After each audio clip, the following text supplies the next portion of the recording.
நோக்கி ஓடுகின்ற நம்மையே, வீடு நோக்கி ஓடுகின்ற நம்மையே, நாடி நிற்கிறே அநேக நன்மையே உண்மையே, வீடு நோக்கி ஓடுகின்ற நம்மையே, ஓஹோ நாடி நிற்கிறே அநேக நன்மையே உண்மையே.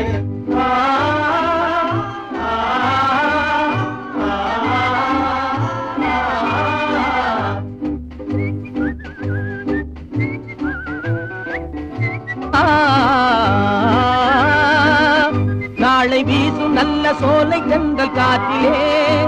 பல விந்தையான வார்த்தை வீழும் காதிலே, விட்டு போன போது அழுத வள்ளி புதுமையான நிலையில் அல்லி பூவை போல அழகை அள்ளி போடலாம், தொட்டு தேனை